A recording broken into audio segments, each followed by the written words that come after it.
साल पर मोदी सरकार का बहुत बड़ा फैसला। पूर्व सैनिकों के लिए पेंशन रिवीजन की योजना, पुरानी योजना में किया सुधार, फैसला लिया दमदार। नया साल शुरू होने में बस अब कुछ ही दिन बचे हैं और उससे पहले ही मोदी सरकार ने एक ऐसा ट्रम्प कार्ड खेल दिया है जिसकी काट ढूंढ पाना विपक्ष के लिए भी काफी मुश्किल होने वाला है।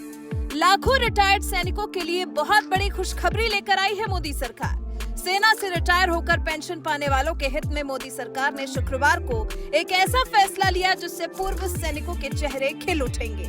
ये एक ऐसा फैसला साबित होगा जिससे साल 2024 के लोकसभा चुनावों से पहले सत्तारूढ़ बीजेपी का ये मास्टर कार्ड साबित होगा। One rank one pension scheme के तहत मोदी सरकार ने पेंशन को रिवाइज करने पर मुहर लगा दी है। केंद्र सरकार के इस फैसले से सेना से जुड़े करीब 25 लाख से ज्यादा लोगों को फायदा होने वाला है। सरकार का कहना है कि वन रैंक वन पेंशन के रिवाइज होने से शहीद हुए सैनिकों की विधवाओं के साथ विकलांग हुए सैनिकों को भी काफी फायदा होगा। शुक्रवार को केंद्रीय सूचना एवं प्रसारण मंत्री अनुराग ठाकुर ने केंद्र सरकार के इस तोहफे को लेकर कहा, इससे 25,13,000 लाभार्थियों को फायदा होने वाला है। ये फैसला उन सभी पूर्व सैन्य कर्मियों पर लागू होगा जो 1 जुलाई 2014 के बाद रिटायर हुए हैं। हालांकि जिन रक्षा कर्मियों ने 1 जुलाई 2014 के बाद अपनी इच्छा से रिटायरमेंट लिया है, उन्हें इसका फायदा नहीं मिलेगा। केंद्रीय मंत्री ने साफ साफ कह दिया है, पहले 20,60,000 पेंशनर्स को फायदा मिलता था, लेकिन अब रिवीजन करने के बाद 25 लाख पेंशनर्स हो गए हैं। अच्छी बात यह भी है कि साल 2019 से जितना एरियर बनता है वो भी दिया जाएगा। जुलाई 2019 से जून 2022 तक बकाया के रूप में 23,638 करोड़ रुपए का भुगतान केंद्र सरकार की तरफ से किया जाना है। मतलब ये कि इसे 1 जुलाई 2019 से लागू किया जाएगा। उदाहरण के तौर पर देखें तो एक सिपाही को 1 जनवरी 2016 को 17,699 रुपए जहां पेंशन मिलती थी, जो 1 जुलाई 2019 को बढ़कर 19,726 रुपए हो गई। अब ये 1 जुलाई 2021 से रिवाइज्ड होकर 20,394 रुपए हो गई है।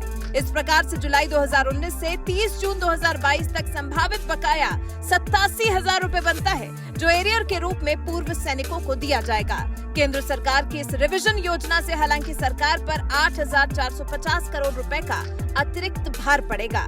गृह मंत्री अमित शाह ने सरकार के सराहनीय कदम की तारीफ करते हुए ट्विटर के जरिए अपनी खुशी जाहिर की। उन्होंने लिखा, मोदी कैबिनेट ने वन रैंक वन पेंशन में संशोधन को मंजूरी दी। इसका लाभ शहीद सैनिकों की विधवाओं और दिव्यांग पेंशनर्स सहित पारिवारिक पेंशनर्स को भी दिया जाएगा। इससे करीब 25,13,000 लोग लाभान्वित होंगे। साथ ही इस निर्णय से युवा सशस्त्र बलों में आकर देश सेवा करने के लिए आकर्षित होंगे। वहीं यूपी के सीएम योगी आदित्यनाथ ने भी सरकार के इस कदम की तारीफ की।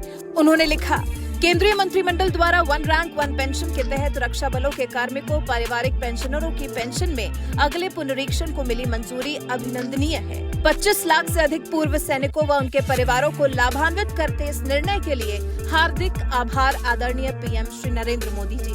वहीं इसके अलावा शुक्रवार को मोदी कैबिनेट ने एक और ऐतिहासिक फैसला लिया है। राष्ट्रीय खाद्य सुरक्षा कानून NFSA के तहत अब 80 करोड़ से ज्यादा लोगों को मुफ्त में अनाज मिलेगा और इसके लिए 1 रुपया भी नहीं देना होगा। सरकार अब दिसंबर 2023 तक राष्ट्रीय खाद्य सुरक्षा अधिनियम के तहत मुफ्त अनाज देगी, जिसका पूरा खर्च केंद्र सरकार वहन करेगी। जिसका मतलब ये हुआ कि अब तक NFSA के तहत गरीबों को सब्सिडी वाला अनाज दिया जाता था और इसके अलावा कोविड महामारी के दौरान PM अन्न योजना के तहत पिछले 2.5 साल से गरीबों को मुफ्त में खाद्यान्न दिया जाता था।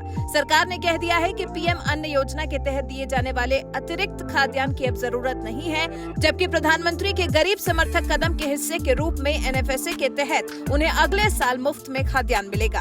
आपको ज्ञात होगा कि PM अन्न योजना इसी साल 31 दिसंबर को समाप्त हो रही थी, लेकिन उससे पहले ही गरीबों के हित में मोदी सरकार ने एक और बड़ा ऐलान कर दिया। मतलब पूर्व सैनिकों और गरीबों के हित में शुक्रवार को मोदी सरकार ने 2 बड़े फैसले लिए हैं, जिनके बारे में आपका क्या विचार है? कमेंट कर हमें अपनी राय जरूर बताएं।